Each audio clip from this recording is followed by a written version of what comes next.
ইরানের সর্বোচ্চ নেতা আয়াতুল্লাহ আলী খামেনি যুক্তরাষ্ট্র ও ইসরায়েলের আগ্রাসনের প্রথম দিনেই নিহত হওয়ার 4 মাস পর শুরু হয়েছে তার দাফন প্রক্রিয়া।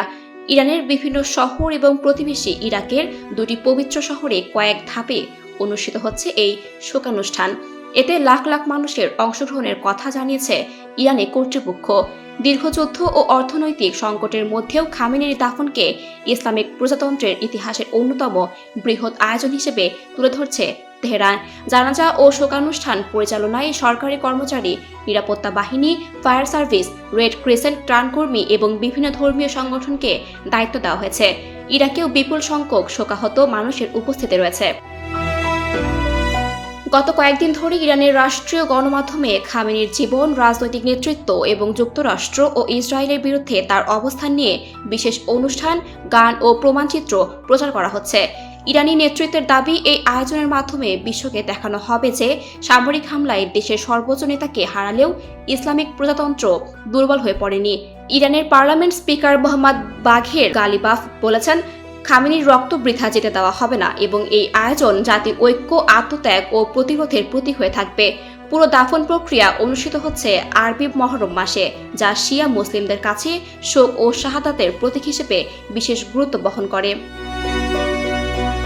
নিরাপত্তা নিশ্চিত করতে রাজধানী তেহরান সহ সংশ্লিষ্ট শহরগুলোতে ব্যাপক প্রস্তুতি নেওয়া হয়েছে। রেড ক্রিসেন্টের তথ্য অনুযায়ী 2500 অ্যাম্বুলেন্স, 21টি হেলিকপ্টার, 100টি ড্রোন এবং হাজার হাজার উদ্ধারকর্মী মোতায়েন করা হয়েছে। হাসপাতালগুলোকে প্রস্তুত রাখা হয়েছে এবং লাখো মানুষের জন্য খাদ্য, পানি, অস্থায়ী আবাসন এবং চিকিৎসা সেবার ব্যবস্থা করা হয়েছে। জানাজার দিন রাজধানীর বিমানবন্দর বন্ধ রাখা এবং নির্দিষ্ট এলাকায় যান চলাচলে বিধিনিষেধ আরোপ করা হয়েছে। দাফন প্রক্রিয়ার অংশ হিসেবে খামেনির মরদেহ তেহরান থেকে কোম, এরপর ইরাকের নাজাফ ও কারবালায় নেওয়া হবে। সবশেষে তার জন্মস্থান মাশহাদের ইমাম রেজা মাজারে দাফন সম্পন্ন হবে। ইরানি কর্মকর্তাদের দাবি, 40 লাখ থেকে 1.5 কোটিরও বেশি মানুষ এই শোকানুষ্ঠানে অংশ নিতে পারেন।